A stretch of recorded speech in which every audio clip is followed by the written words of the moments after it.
Welcome to my series on the 26 competencies that are defined by the Institute for Social Emotional Intelligence Profile. And during this series, we have already covered the self-awareness quadrant that was composed of 3 different competencies. And we have since moved on to self-management that is defined by 10 different competencies. And we have 3 more competencies left to cover. One of them being stress management, which I want to look at today. So how do you define stress management? Well, stress management is being able to work calmly in stressful moments or when you're under pressure. So somebody that would have a positive self-management competency can, first identify when they are experiencing stress. And not only be able to identify that, but to be able to calm themselves down so that that stress does not continue to elevate itself within them and become a burden on what they need to do to perform.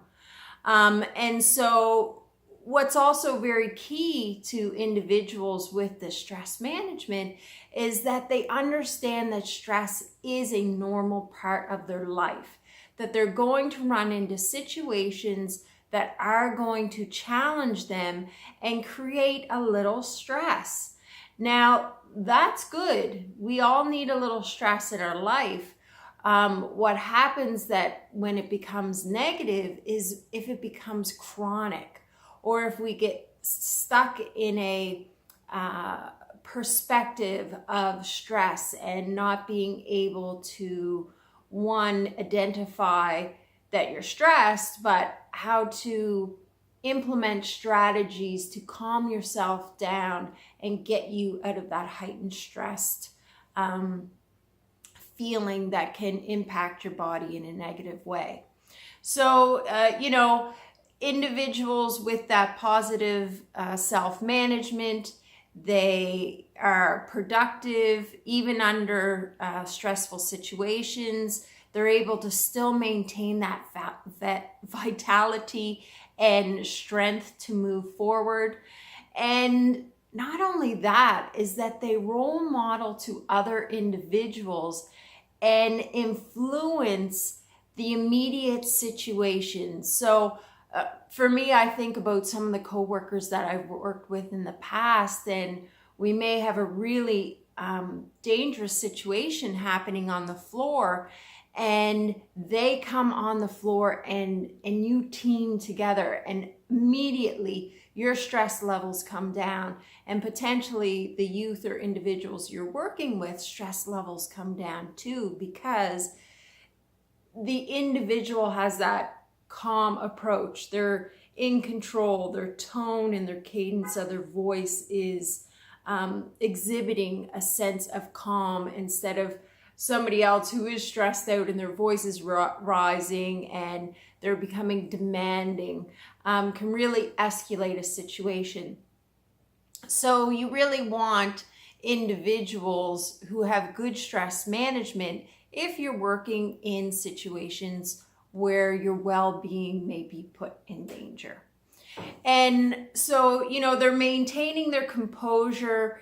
Therefore, there is that control over the aggression. They're not becoming hostile or engaging in irresponsible behavior, which is great. So they have that high tolerance to frustration. And we know those individuals who just don't sweat the small stuff. I can honestly say that the small stuff sometimes can put me over the edge if I haven't been really looking after myself and have been stressed for quite some time.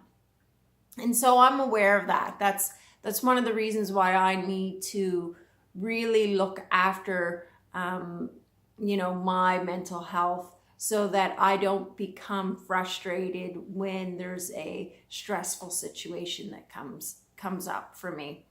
And so the difference between somebody obviously who has good stress management and somebody who's lacking in their ability to, I guess, implement a good stress management plan is that they'll act impulsively because they do get frustrated so quickly by a stressful situation or when they're under pressure. And that low tolerance for frustration really can be unpredictable and cause some people to be quite explosive. And creates that self-defeating behavior that just escalates a stressful situation. And so, individuals who do get caught up in stress very often identify stress as an external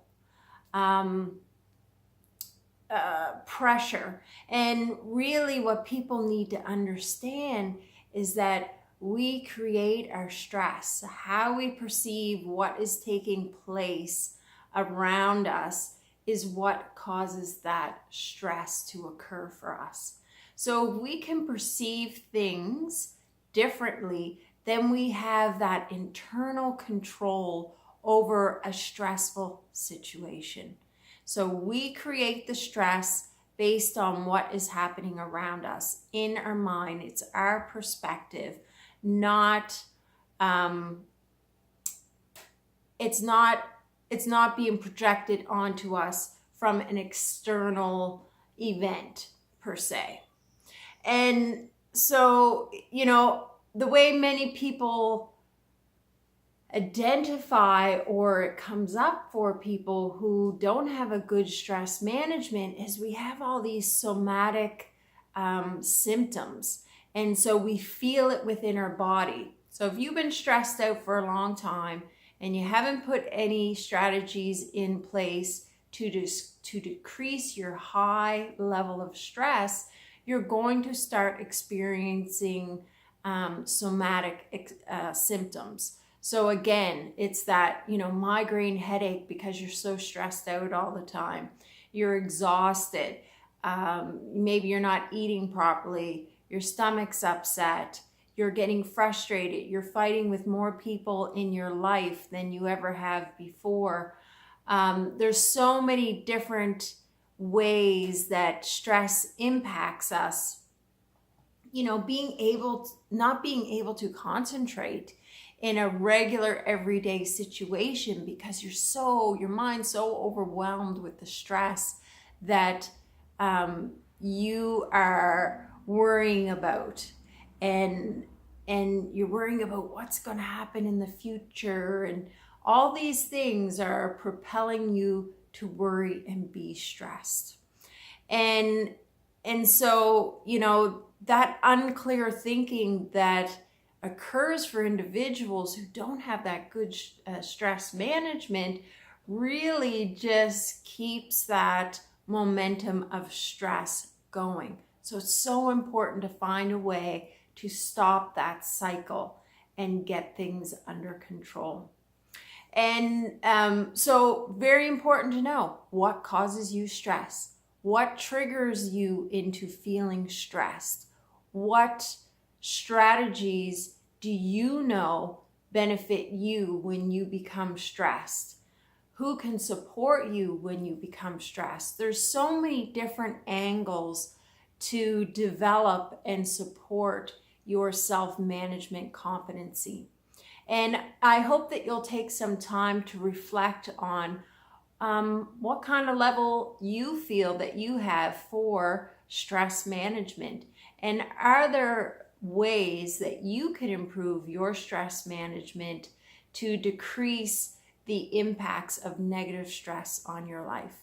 I hope you found this video beneficial, and if you have any questions or concerns, please contact me at cpic@live.ca. Be well.